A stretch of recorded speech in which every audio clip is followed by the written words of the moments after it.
ഫംഗ്ഷന് പോകാൻ വേണ്ടിയിട്ട് ഏട്ടനെ ഞാൻ നേരത്തെ വിളിച്ചു വരുത്തിയാണ് കേട്ടോ. നോക്കുമ്പോൾ ഏട്ടൻ വന്നിട്ടും എൻ്റെ ഒരുക്കം കഴിഞ്ഞിട്ടുണ്ടായിരുന്നില്ല കേട്ടോ. കാരണം മിസ്സാവുമല്ലോ എന്ന് പറഞ്ഞിട്ട് ഞാൻ ആളെ നേരത്തെ വിളിച്ചു വരുത്തിയിട്ടോ. പക്ഷേ ആള് വന്നിട്ട് ഇതാ കുറേ നേരം വെയിറ്റ് ചെയ്തു കേട്ടോ. അങ്ങനെ ഇതാ കുറച്ചു നേരം വെയിറ്റ് ചെയ്തതിന് ശേഷം ഞങ്ങൾ ഇതാ നേരെ ബസ് സ്റ്റോപ്പിലേക്ക് വിട്ടു കേട്ടോ. എവിടെയാണെന്നല്ലേ, അപ്പം നമ്മുടെ കമ്പ്യൂട്ടർ അക്കാഡമിയിലെ ദിവ്യ മിസ്സിന്റെ ബ്രദറിന്റെ കല്യാണമാണ് കേട്ടോ. കല്യാണം നേരത്തെ കഴിഞ്ഞു, മീൻസ് ഇന്ന് വെഡിങ്ങിന്റെ റിസപ്ഷൻ ആണ് കേട്ടോ. അപ്പൊ നമ്മൾ നേരെ ഇതാ നമ്മുടെ സീനിയറായിട്ട് പഠിച്ച 2-3 സ്റ്റുഡൻസ് ഉണ്ടായിരുന്നു. പിന്നെ നമ്മുടെ അനിത മിസ് ഉണ്ടായിരുന്നു കേട്ടോ. അപ്പൊ അവരുടെ മോള് എല്ലാവരും ഉണ്ടായിരുന്നു. അപ്പൊ ഞങ്ങൾ ഇതാ നേരെ അവിടെ എത്തി. വന്നപ്പോൾ ഇതാ നല്ല തിരക്ക് കേട്ടോ. അപ്പൊ 2 ഫാമിലിയിലെയും കൂടി ഒരുമിച്ചായിരുന്നു കേട്ടോ ഫംഗ്ഷന്. അപ്പോൾ അത്യാവശ്യം തിരക്കും കാര്യങ്ങളൊക്കെ ഉണ്ടായിരുന്നു കേട്ടോ. നമ്മൾ വന്ന ടൈമിൽ ഫോട്ടോ എടുക്കലൊക്കെ ആയിട്ട് എല്ലാവരും ഭയങ്കര തിരക്കിലായിരുന്നു കേട്ടോ. അത് കഴിഞ്ഞ് കുറച്ച് കഴിഞ്ഞപ്പോൾ പിന്നെ അവരുടെ കസിൻസിന്റെ എല്ലാവരുടെ ഡാൻസ് പ്രോഗ്രാം ഒക്കെ ഉണ്ടായിരുന്നു കേട്ടോ. പിന്നെ നമ്മുടെ മിസ്സും കൂടെ ഉണ്ടായിരുന്നു. പിന്നെ അത് കഴിഞ്ഞ് നമ്മൾ കുറേ നേരം കേട്ടോ നല്ല നല്ല പ്രോഗ്രാം ആയിരുന്നു കേട്ടോ. അവര് നമുക്ക് എന്താ പറയുക ഫ്യൂഷൻ ഡാൻസുകളും കാര്യങ്ങളൊക്കെ ആയതുകൊണ്ട് തന്നെ കുറച്ച് നേരം ഇത് നമുക്ക് എന്റർടൈൻമെന്റ് ചെയ്യാനൊക്കെ നമുക്ക് നല്ലൊരു വൈബായിരുന്നു കേട്ടോ. പറയാൻ പറ്റില്ല നമുക്കത്. ഇവിടെ നമുക്കത് ഒറിജിനൽ ഓഡിയോ ഇവിടെ സോങ് നമുക്ക് ഇവിടെ പ്ലേ ചെയ്ത് നിങ്ങൾക്ക് കേൾപ്പിച്ച് തരാൻ പറ്റില്ല കേട്ടോ. അതുകൊണ്ടാണ്, അല്ലെങ്കിൽ നമ്മളിവിടെ കേൾപ്പിച്ച് തന്നിട്ടുണ്ടായിരുന്നു കേട്ടോ. കാരണം എന്താണെന്ന് വെച്ചിട്ടുണ്ടെങ്കിൽ നമുക്ക് കോപ്പിറൈറ്റ് സ്ട്രൈക്ക് എന്തെങ്കിലും തന്നാലോ യൂട്യൂബിൽ നിന്ന് പേടിച്ചുകൊണ്ടാട്ടോ നമ്മളത് ഇവിടെ പ്ലേ ചെയ്യാത്തത്. അപ്പോൾ നല്ല എന്താ പറയുക, നമുക്ക് അവിടെ കുറേ നേരം സ്പെൻഡ് ചെയ്യാനും പിന്നെ അതേപോലെ തന്നെ നമുക്ക് കണ്ടിരിക്കാനും തോന്നുമായിരുന്നു കേട്ടോ. അത്രയും വലിയ വൈബായിരുന്നു കേട്ടോ. പിന്നെ എല്ലാവരും ഫാമിലീസിൻ്റെയൊക്കെ എല്ലാവരുടെ ഫോട്ടോ എടുക്കലും കാര്യങ്ങളൊക്കെ ആയി. പിന്നെ അത് കഴിഞ്ഞ് പിന്നെ നമ്മൾ ഫോട്ടോ എടുക്കാനൊക്കെ വേണ്ടി പോകുക എന്നൊക്കെ വിചാരിച്ച് പ്ലാൻ ചെയ്തിട്ടോ. അപ്പോഴാണ് പിന്നെ ഡാൻസും കാര്യങ്ങളൊക്കെ ഉണ്ടായിരുന്നു കേട്ടോ. അപ്പോൾ എന്താണെന്ന് വെച്ചിട്ടുണ്ടെങ്കിൽ നമ്മൾ പെട്ടെന്ന് പോയിട്ട് പെട്ടെന്ന് വരാമെന്നൊക്കെ പറഞ്ഞ് പ്ലാൻ ചെയ്ത് പോയതാണേ. പക്ഷെ നമ്മൾ ഇതെല്ലാം പ്രോഗ്രാമൊക്കെ കണ്ടപ്പോൾ നമ്മൾ അത്യാവശ്യം നേരം വൈകിയിട്ടുണ്ടായിരുന്നു കേട്ടോ. കാരണം എന്താണെന്ന് വെച്ചാൽ വഴിയെ കാണാം കേട്ടോ. അപ്പോൾ നമ്മൾ പ്രതീക്ഷിക്കാതെ നേരത്തെ മോളെയൊക്കെ കൂട്ടിയിട്ട് ചെല്ലാൻ പറഞ്ഞതാണ് കേട്ടോ. എനിക്ക് അവളെ കൊണ്ടുപോകേണ്ട ബുദ്ധിമുട്ടും കാര്യങ്ങളൊക്കെ ആയതുകൊണ്ട് പിന്നെ ബസ്സിന് പോകണ്ടേന്നൊക്കെ വിചാരിച്ചിട്ടായിരുന്നു കേട്ടോ ഞാൻ അവളെ കൊണ്ടുപോയില്ല. പിന്നെ ആളുണ്ടായിരുന്നില്ല, കുഞ്ഞാറ്റ വീട്ടിലുണ്ടായിരുന്നില്ല, രാജേഷന്റെ വീട്ടിൽ പോയിരിക്കുകയായിരുന്നു കേട്ടോ. അപ്പോൾ ഞങ്ങള് 2-3 പിന്നെ സീനിയർ ആയിട്ടുണ്ടായിരുന്ന സ്റ്റുഡൻസ് അവരൊക്കെ ക്ലാസ് കഴിഞ്ഞു, എക്സാം ഒക്കെ കഴിഞ്ഞ് പോയവരാണ്. നമ്മൾ 2-3-4-5 പേരുണ്ടായിരുന്നു കേട്ടോ. നമ്മൾ ബസ്സിന് പോകാമെന്ന് ആദ്യം പ്ലാൻ ചെയ്തു കേട്ടോ. പിന്നെ ലാസ്റ്റ് ഒരു സ്റ്റുഡന്റ് അവരുടെ ഹസ്ബൻഡും കൂടി വന്നിട്ടുണ്ടായിരുന്നു. അപ്പം അങ്ങനെ ഞങ്ങൾ അവരുടെ കാറിലാണ് കേട്ടോ പോയത്. അങ്ങനെ ഇതാ അവരുടെ കസിൻസിന്റെ ഡാൻസ് പ്രോഗ്രാമൊക്കെ കഴിഞ്ഞു. അത് കഴിഞ്ഞ് ഞങ്ങൾ കുറച്ചു നേരം പിന്നെ അവിടെ വെയിറ്റ് ചെയ്തു കേട്ടോ. പിന്നെ ഫോട്ടോ എടുക്കണതിൻ്റെയൊക്കെ തിരക്ക്. ഇത് നമ്മുടെ ദിവ്യ മിസ്സും അവരുടെ ഹസ്ബൻഡും ആണ് കേട്ടോ. പിന്നെ ഞങ്ങൾ അതൊക്കെ കഴിഞ്ഞ് എല്ലാവരുടെയും ഓരോരുത്തർ ഗ്രൂപ്പായിട്ട് ഫോട്ടോ എടുക്കാൻ വേണ്ടിയിട്ട് ഇത് വെയിറ്റിംഗ് ആണ് കേട്ടോ. കാരണം അത്രയും നല്ല തിരക്കുണ്ടായിരുന്നു. 2 ഫാമിലിയിലെയും കൂടി പ്രോഗ്രാം ആയതുകൊണ്ട് തന്നെ. പിന്നെ അത് കഴിഞ്ഞ് ഞങ്ങൾ ഫോട്ടോ ഒക്കെ എടുത്ത് കുറച്ചു നേരം ഇങ്ങോട്ട് ഇറങ്ങി. അപ്പോൾ പിന്നെ ഡാൻസ് കഴിഞ്ഞ് പിന്നെ ഓരോരുത്തർക്ക് വേണ്ടി നമുക്ക് പാട്ട് പാടാം അങ്ങനെയൊക്കെ ആയിരുന്നു കേട്ടോ. അത് കഴിഞ്ഞിട്ടാണ് ഞങ്ങൾ ഫുഡ് കഴിക്കാൻ വേണ്ടി പോയത് കേട്ടോ. ഫുഡ് കഴിക്കാൻ പോയപ്പോൾ നമുക്ക് അത്യാവശ്യം അവിടെയും തിരക്കുണ്ടായിരുന്നു കേട്ടോ. പിന്നെ നമ്മൾ കുറച്ചു നേരം വെയിറ്റ് ചെയ്തു.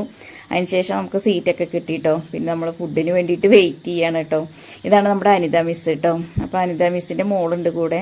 അപ്പോൾ നമുക്ക് വഴിയെ കാണാം കേട്ടോ. അപ്പോൾ നമ്മൾ കുറച്ചു നേരമൊക്കെ വെയിറ്റ് ചെയ്തു. പിന്നെ ഫുഡൊക്കെ അടിപൊളി ഫുഡായിരുന്നു കേട്ടോ. നമ്മൾ ഫസ്റ്റ് കഴിച്ചിട്ടുണ്ടായിരുന്നത് ചിക്കൻ്റെ കറി, അതേപോലെ തന്നെ ബട്ടൂരൊക്കെ ആയിരുന്നു കേട്ടോ കഴിച്ചിട്ടുണ്ടായിരുന്നത്. പിന്നെ നമുക്ക് റൈസ് ഉണ്ടായിരുന്നു, അതേപോലെ തന്നെ നമുക്ക് ചിക്കൻ കൊണ്ടാട്ടം, അങ്ങനെ സ്പെഷ്യലൊക്കെ വേറെ ഉണ്ടായിരുന്നു കേട്ടോ. പുട്ടുണ്ടായിരുന്നു. അപ്പോൾ നമ്മൾ അതൊന്നും കഴിച്ചില്ല കേട്ടോ. നമ്മൾ റൈസും ബട്ടൂരും മാത്രമേ കഴിച്ചുള്ളൂ കേട്ടോ. അത് കഴിഞ്ഞ് പിന്നെ നമ്മൾ നേരെ ഇറങ്ങിയത്, നമ്മൾ കൈയൊക്കെ കഴുകി നേരെ ഇറങ്ങിയത് നമ്മൾ ഐസ്ക്രീമിലേക്കാട്ടോ പോയത്. പിന്നെ സാലഡ് ഫ്രൂട്ട്സും കാര്യങ്ങളൊക്കെ ഉണ്ടായിരുന്നു. അപ്പം നമ്മൾ അതൊന്നും അധികം കഴിക്കാൻ നിന്നില്ല കേട്ടോ. പിന്നെ നമ്മൾ നേരെ ഇറങ്ങിയത് ഐസ്ക്രീമാണ്. എല്ലാവർക്കും ഐസ്ക്രീമല്ലേ പ്രിയം. അപ്പോൾ നമ്മൾ ഐസ്ക്രീം മേടിക്കാൻ വേണ്ടി പോയിട്ടാണ്. ഞാൻ പിന്നെ വീഡിയോ എടുത്ത് നിൽക്കുന്നതുകൊണ്ട് പിന്നെ ഞാൻ മുമ്പിലേക്ക് പോയില്ല കേട്ടോ. അപ്പോൾ എനിക്കുള്ളതും കൂടി നമുക്കുള്ളതാട്ടോ. നമ്മുടെ കൂടെ വന്നത് അനിത മിസ്സിന്റെ മോളുണ്ട്. പിന്നെ നേരത്തെ സീനിയറായിട്ട് പഠിച്ചിട്ടുണ്ടായിരുന്ന പിന്നെ സ്റ്റുഡൻസ് ഒക്കെയാണ് കേട്ടോ ഇവരൊക്കെ. അപ്പൊ അങ്ങനെ അവരെല്ലാരും ഉണ്ട്, അവരുടെ മക്കളുണ്ട്. അപ്പൊ അങ്ങനെ എല്ലാരും കൂടി ആയിട്ട് നമ്മളത് ഐസ്ക്രീം ഒക്കെ മേടിച്ചു. പിന്നെ ക്യാരറ്റ് ഹൽവയൊക്കെ ഉണ്ടായിരുന്നു കേട്ടോ. അപ്പൊ അത് കുറച്ച് മധുരം ഉള്ളത് കൊണ്ട് ഞാൻ അധികം മേടിച്ചു എനിക്ക്, പക്ഷെ ഞാൻ കഴിച്ചില്ല കേട്ടോ.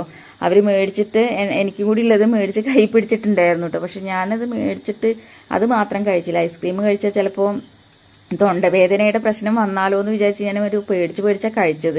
പിന്നെ എന്തെങ്കിലുമൊക്കെ ചൂടുള്ളത് കഴിക്കാന്നൊക്കെ അനിത മിസ് പറഞ്ഞു കേട്ടോ. അപ്പൊ അങ്ങനെ പിന്നെ നമുക്ക് ചൂടുള്ള കട്ടൻ ചായ, മസാല ചായ അങ്ങനെയുള്ളതൊക്കെ വെറൈറ്റീസ് ഒക്കെ അവിടെ ഇരിപ്പുണ്ടായിരുന്നു. അപ്പൊ ഇത് കഴിഞ്ഞിട്ട് വേണം അങ്ങോട്ട് പോവാന്നൊക്കെ പറഞ്ഞിട്ടായിരുന്നു കേട്ടോ. അപ്പോൾ ഇത് നമ്മുടെ കൂടെ ഉണ്ടായിരുന്ന സ്റ്റുഡന്റിന്റെ തന്നെ സീനിയർ ആയിട്ടുണ്ടായിരുന്ന ആ കുട്ടിയുടെ മോന് അവന് പോപ്കോൺ വേണം പറഞ്ഞിട്ട് അത് മേടിക്കാൻ വേണ്ടി പോയിരിക്കുക കേട്ടോ. അത് കഴിഞ്ഞ് പിന്നെ ഞങ്ങൾ ട്രൈ ചെയ്തത് എന്താണെന്ന് വെച്ചിട്ടുണ്ടെങ്കിൽ ടീ ആട്ടോ. ഒരുപാട് വെറൈറ്റി ടീസ് ഒക്കെ ഉണ്ടായിരുന്നു കേട്ടോ. അതേപോലെ നമുക്ക് മസാല ഉണ്ടായിരുന്നു, ജിഞ്ചർ ഉണ്ടായിരുന്നു, അതേപോലെ തന്നെ വേറെ ഒരുപാട് ഐറ്റംസ് ഉണ്ടായിരുന്നു കേട്ടോ. ഞാൻ മസാല കേട്ടോ ട്രൈ ചെയ്തത്. അപ്പോൾ ഞാൻ ട്രൈ ചെയ്തപ്പോൾ എനിക്ക് തോന്നി എന്താ പറയാ, നമുക്ക് ഈ ചുക്ക് കാപ്പിയൊക്കെ ഇല്ലേ, അതുപോലെ എനിക്ക് ഫീൽ ചെയ്തു കേട്ടോ. ഞാൻ അതാണ് കേട്ടോ ടേസ്റ്റ് ചെയ്തത്. മറ്റുള്ളവരൊക്കെ ഓരോരുത്തർ ഓരോന്നാട്ടോ ട്രൈ ചെയ്തത്. അപ്പം ഞാൻ അങ്ങനെ അതൊക്കെ മേടിച്ച് കുടിച്ചു. അത് കഴിഞ്ഞിട്ട് ലാസ്റ്റ് എനിക്ക് തന്നെ പോപ്കോൺ കഴിക്കണം പറഞ്ഞിട്ട് പിന്നെ ഞാൻ ടീ ഒക്കെ കഴിച്ചതിന് ശേഷം പോയിട്ട്, എനിക്ക് ടീ ഫുള്ള് കുടിക്കാൻ വേണ്ടി പറ്റിയില്ല. കാരണം അത്യാവശ്യം ചൂടുള്ളതുകൊണ്ടേ, പിന്നെ ചെറിയ കുഞ്ഞ് ഗ്ലാസ്സാണ്, പക്ഷെ എന്നാൽ കൂടി ഞാൻ മുഴുവൻ കുടിച്ചില്ല കേട്ടോ. ഞാൻ പിന്നെ പോപ്കോൺ മേടിച്ച് കഴിക്കാമെന്ന്. ഇതാണ് അനിത മിസ്സിന്റെ മോള് കേട്ടോ. അപ്പം അങ്ങനെ നമ്മളിതാ പോപ്കോണൊക്കെ മേടിക്കാൻ വേണ്ടി പോവുകയാണ് കേട്ടോ. നമ്മൾ കുറച്ച് നേരം ഒന്നുമല്ല, അതിനകത്ത് കയറിയിട്ട് പിന്നെ നമുക്ക് അവിടെ നിന്ന് ഈ സമയം പോകുന്നതേ അറിഞ്ഞിട്ടുണ്ടായിരുന്നില്ല കേട്ടോ. നമ്മൾ അവിടെ എത്തിയപ്പോഴത്തേന് തന്നെ സമയം ഏകദേശം ഒരു 4:30 ഒക്കെ ആയിട്ടുണ്ടായിരുന്നുള്ളൂ കേട്ടോ. കാരണം നമ്മൾ കാറിലാണ് അങ്ങോട്ട് പോയത് കേട്ടോ. പിന്നെ അവർ വന്നവരൊക്കെ പിന്നെ നമ്മളെ ഫുഡ് കഴിക്കാൻ ടൈമിൽ അവർക്ക് അത്യാവശ്യമാണെന്ന് പറഞ്ഞിട്ട് പിന്നെ ആ കുട്ടിയും അവരുടെ ഹസ്ബൻഡും ഒക്കെ പോയി കേട്ടോ. അങ്ങനെ പിന്നെ അതൊക്കെ കഴിഞ്ഞ് പിന്നെ ഞങ്ങളിതാ എല്ലാം ഫുഡൊക്കെ കഴിക്കൽ കഴിഞ്ഞ് പിന്നെ ഇതെല്ലാം ഒന്ന് ട്രൈ ചെയ്ത് ഞങ്ങൾ പിന്നെ ഇറങ്ങി. പിന്നെ ദിവ്യ മിസ്സിനോടൊക്കെ ഒന്ന് യാത്ര പറഞ്ഞിട്ട് പോവാലോ എന്നൊക്കെ വിചാരിച്ചിട്ട് നമ്മൾ പിന്നെ നേരെ ഇതൊക്കെ കഴിച്ചിട്ട് പിന്നെ മിസ്സിൻ്റെ അടുത്തേക്കായിട്ട് പോയത്. അവിടെ ചെന്നേക്കുമ്പോൾ അതിലും വലിയ തിരക്കായിരുന്നു കേട്ടോ. കാരണം എന്താണെന്ന് വെച്ചിട്ടുണ്ടെങ്കിൽ കൊട്ടിക്കലാശൊക്കെ ആയിരുന്നു കേട്ടോ. അപ്പോൾ അവർ ഗ്രൂപ്പായിട്ടുള്ള ഡാൻസും ഒക്കെ ആയിട്ട് ഭയങ്കര തിരക്കിലായിരുന്നു കേട്ടോ. അപ്പോൾ നമ്മൾ അതിൻ്റെ ഇടയിൽ നിന്ന് ഇനി യാത്ര പറയാൻ ടീച്ചറെ വിളിക്കണ്ടേന്ന് വിചാരിച്ചിട്ട് നമ്മൾ കുറച്ചു നേരം അവിടെ വെയിറ്റ് ചെയ്തു. പിന്നെ എന്താ പറയുക, അവർ പറഞ്ഞു പിന്നെ അനിത മിസ്സിനെ എല്ലാവരും കൂടി വലിച്ചഴിച്ച് കൊണ്ടുപോവുകയൊക്കെ ചെയ്തു കേട്ടോ, ഡാൻസ് കളിക്കാൻ വായോ എന്നൊക്കെ പറഞ്ഞിട്ട്. പക്ഷെ അനിത മിസ് വിട്ടില്ല. നമ്മൾ എങ്ങനെയായാലും അവിടെ പോയിട്ട് എന്തായാലും ഇനിയിപ്പോൾ ഡാൻസ് കളിച്ചിട്ടുണ്ടെങ്കിൽ നമുക്ക് സമയമില്ല കേട്ടോ. അതുകൊണ്ട് നമ്മൾ എന്തായാലും അതിൽ നിന്നില്ല. അപ്പോൾ ഞങ്ങൾ കുറച്ചു നേരം ഒന്ന് വെയിറ്റ് ചെയ്തു കേട്ടോ. ടീച്ചർ ബിസി ആയിരുന്നു. അപ്പോൾ പിന്നെ നമ്മൾ അതൊക്കെ കഴിഞ്ഞ് കുറച്ച് കഴിഞ്ഞ് പിന്നെ മിസ് വന്നപ്പോൾ സംസാരിച്ചു. നമ്മൾ പിന്നെ അങ്ങനെ യാത്രയൊക്കെ പറഞ്ഞു കേട്ടോ. കാരണം എന്താണെന്ന് വെച്ചാൽ അത്യാവശ്യം നമ്മളതിനകത്തിരിക്കുമ്പോൾ അധികം ഇരുട്ടായതൊന്നും അറിയുന്നേ ഉണ്ടായിരുന്നില്ല കേട്ടോ. പിന്നെ നമ്മൾ എല്ലാം കഴിഞ്ഞ് നമ്മൾ വെളിയിലേക്ക് ഇറങ്ങിയപ്പോഴാണ് കേട്ടോ നല്ല ഇരുട്ടായിട്ടുണ്ടായിരുന്നു കേട്ടോ. ഏകദേശം നമ്മളൊരു 7 മണിക്കൊക്കെ ഇറങ്ങാം, 6:45 ആകുമ്പോൾ ഇറങ്ങാമെന്ന് വിചാരിച്ചിട്ടായിരുന്നു പ്ലാൻ ചെയ്ത് കേട്ടോ. പക്ഷെ ഭക്ഷണമൊക്കെ കഴിക്കൽ കഴിഞ്ഞപ്പോഴത്തേനും അത്യാവശ്യം നേരം വൈകിയിട്ടുണ്ടായിരുന്നു കേട്ടോ. പിന്നെ മിസ് വന്നു, മിസ്സിനോടൊക്കെ സംസാരിച്ചു, അവരുടെ ഹസ്ബൻഡും എല്ലാവരും ഉണ്ടായിരുന്നു. പിന്നെ എല്ലാവരും അമ്മയോടും മിസ് വന്നു സംസാരിച്ചു. പിന്നെ അമ്മയോടൊക്കെ സംസാരിച്ച് യാത്ര പറഞ്ഞ് ഇറങ്ങിയപ്പോഴത്തേനും ഏകദേശം ഒരു സമയം ഒരു 7:30 ആയിരിക്കണം കേട്ടോ. വെളിയിൽ ഇറങ്ങിയപ്പോഴാണ് ഞങ്ങൾക്ക് മനസ്സിലായി ഇത്രയും ഇരുട്ട് വീണിട്ടുണ്ടായിരുന്നു. പിന്നെ നമ്മൾ ഇത്രയും ഗ്രൂപ്പായിട്ടുള്ളത് കൊണ്ട് പിന്നെ നമുക്ക് അത്ര വലിയ പേടി തോന്നിയില്ല. പിന്നെ ബസ് കിട്ടുമോ എന്നുള്ള ടെൻഷനും കാര്യങ്ങളൊക്കെ ഉണ്ടായിരുന്നു കേട്ടോ. പിന്നെ നമ്മൾ അങ്ങനെ അവിടെ നിന്ന് ഇറങ്ങി, യാത്രയൊക്കെ പറഞ്ഞ് ഇറങ്ങി. പിന്നെ മോന് കുറച്ച് വെള്ളം കുടിക്കണം എന്ന് പറഞ്ഞിട്ട് അവൻ വെള്ളമൊക്കെ കുടിച്ചു കേട്ടോ. പിന്നെ ഞങ്ങൾ റോട്ടിലൂടെ നടന്നുകൊണ്ടിരിക്കുക കേട്ടോ ബസ് സ്റ്റോപ്പിക്ക്. അങ്ങനെ പെട്ടെന്ന് അവിടെ നിന്ന് ബസ്സൊക്കെ കിട്ടിയിട്ടോ. 5 മിനിറ്റ് നിന്നില്ല, അപ്പോഴത്തേനും ബസ്സൊക്കെ കിട്ടി. പിന്നെ നേരെ വന്ന് തച്ചമ്പാറ ഇറങ്ങി. പിന്നെ നമ്മൾ നേരെ വിട്ടു കേട്ടോ വീട്ടിലേക്ക്. കുഞ്ഞാറ്റ അവിടെ മുതിർച്ചയായിരുന്നു. അവിടെ നിന്ന് അവളെയും കൂട്ടിയിട്ടാണ് ഏട്ടൻ വന്നിരിക്കുന്നത്. അപ്പം ഇന്നത്തെ വീഡിയോ ഇത്രേ ഉള്ളൂ. ടാറ്റ.